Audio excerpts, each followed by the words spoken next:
Bon, photo qui est en niveau de gris dans mon cas, image mode niveau de gris. Donc ça veut dire que je ne peux pas mettre de la couleur dedans actuellement. Ah, s'il est déjà en RVB chez vous, c'est parfait. Mais moi, en tout cas, je vais la faire passer en RVB. Image mode couleur RVB.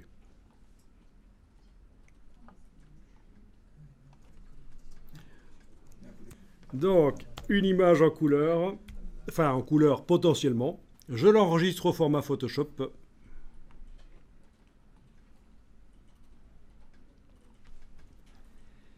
Et je vais verrouiller le calque parce que je n'ai pas envie que par erreur on aille dessiner sur le calque. Donc le calque est déjà verrouillé, mais uniquement pour sa transparence. Je double-clique sur lui, je le transforme en calque 0. Et puis je vais verrouiller la totalité du calque. Vous voyez, vous avez tous les types de verrous ici. Verrouiller la transparence pour empêcher qu'on puisse modifier la transparence. Empêcher qu'on puisse dessiner sur lui. Empêcher qu'on puisse se déplacer. Donc je vais complètement le verrouiller ici. C'est une sécurité. Ensuite, je vais créer un calque par-dessus, un calque vide, dans lequel je vais dessiner un objet. Un objet. Chaque calque, ça va correspondre à un objet. Même si j'ai deux objets qui ont la même couleur, j'ai intérêt à faire ça sur deux calques séparés. Donc ce n'est pas un calque par couleur, c'est un calque par objet. Alors commençons par le chien. Je prends le pinceau et je vais aller choisir dans la palette de couleurs ici, je vais aller choisir une couleur, peu importe laquelle au départ. Donc je vais prendre du vert. Vous connaissez pas les tissus du chien vert? Bon voilà, je dessine en vert. Sur le pelage du chien, bien entendu. Ah, tiens, il ressemble à un super-héros comme ça. Bien entendu, le calque est en mode normal, 100% d'opacité. Il faut que je le fasse passer en mode couleur.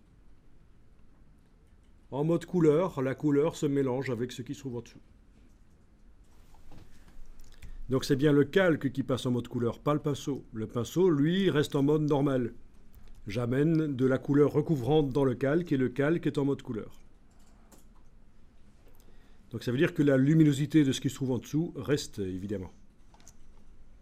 Si vous dépassez, il faut absolument gommer. Ne dessinez pas en blanc, ça pourrait poser un problème. On n'a pas encore fait avec vous de la colorisation de dessin en fait. Hein? Non, hein, puisqu'on est dans la formation photo, c'est pas avec vous que j'ai fait de la colorisation de dessin, ça c'est certain. Parce que c'est le même principe en fait. Hein? À peu de choses près. Voilà, par exemple, sur le museau, si je voulais qu'il ne soit pas colorisé, bien entendu, je prends la gomme et je vais aller faire réapparaître le museau. Ah, c'est chez vous qu'il y a des amateurs de chiens. J'aurais dû prendre un chat alors. Hein, vous aimez bien les animaux. Tant qu'ils sont bien cuits, c'est ça.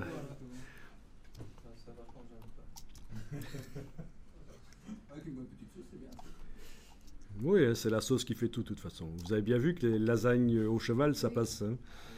Pas de problème. Non, de toute façon, le cheval, c'est pas mauvais, c'est certain.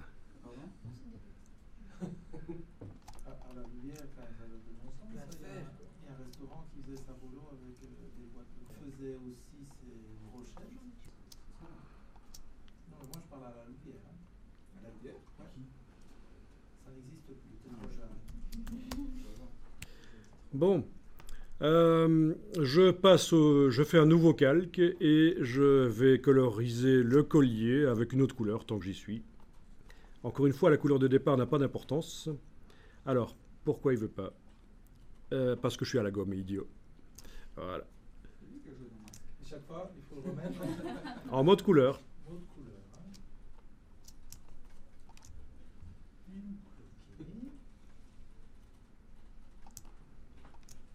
D'accord, j'ai fait la tête du chien, je fais le collier. vite fait, hein, je ne fais pas les clous d'une couleur différente, faut pas rigoler quand même.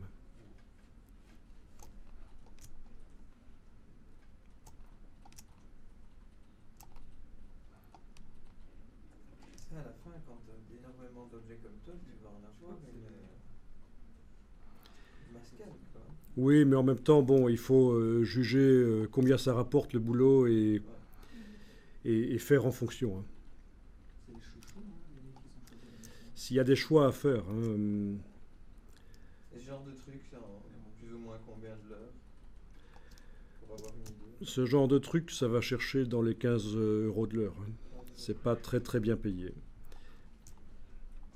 Alors je connais quelqu'un qui a été responsable de la colorisation de films de la guerre 14-18. Et là, clairement, ils ont dû faire des concessions sur la qualité parce que les budgets n'y étaient pas. Et si c'est pour avoir 5 minutes de film en couleur nickel et puis 55 minutes qui restaient en noir et blanc, ça va pas, quoi. Donc il vaut mieux avoir 60 minutes de film en couleur, plus ou moins bien fait. Ok, donc, autre calque. Alors, regardez ceci, je vais modifier, regardez, vous allez tester après. Je vais modifier la couleur du chien ici, donc je clique sur le calque du chien. Pas besoin de faire de sélection. Et je vais corriger la couleur, parce que vert comme ça, c'est pas mal. Ça fait assez martien, Mars Attacks. Mais... Alors, CTRL U,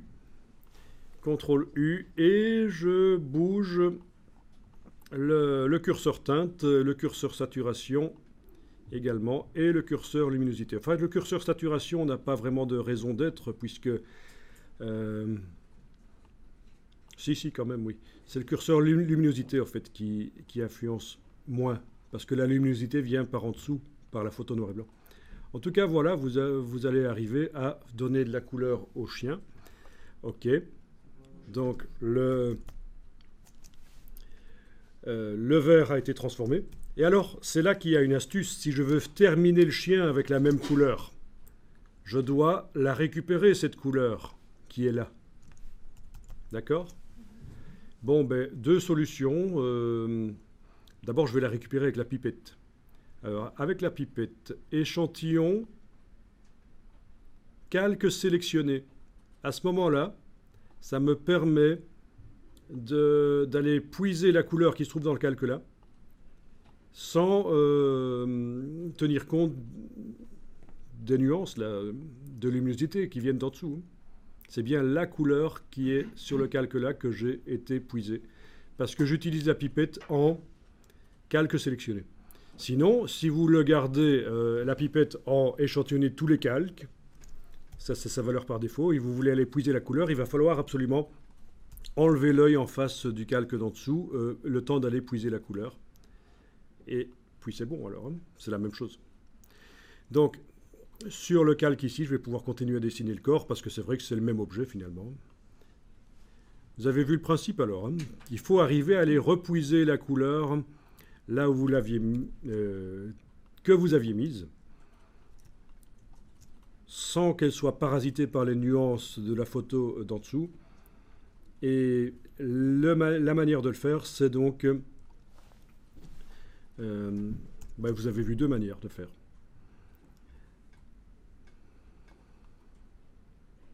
Alors ici, vous voyez ce qui se passe? Je déborde. Avec ma couleur, là. Je déborde sur le collier parce que je sais très bien que j'ai dans le calque au-dessus la couleur du collier qui va de façon remplacer celle que je mets dans le calque d'en dessous. Et donc, ça peut aider à aller plus vite, de faire déborder la couleur par en dessous.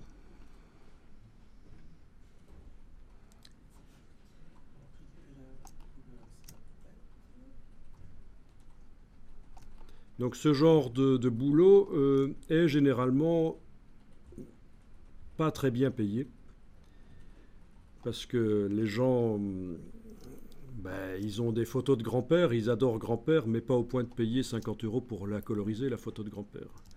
C'est ça le problème. L'amour de grand-père a des limites.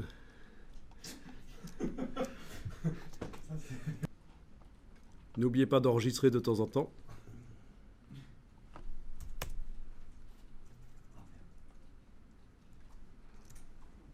Bon, voilà.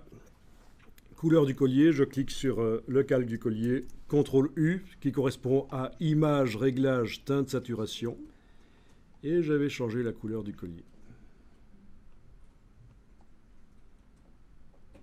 Bien entendu, les boucles en métal ne devraient pas être roses, on sait bien. Bon, là, c'est du vite fait.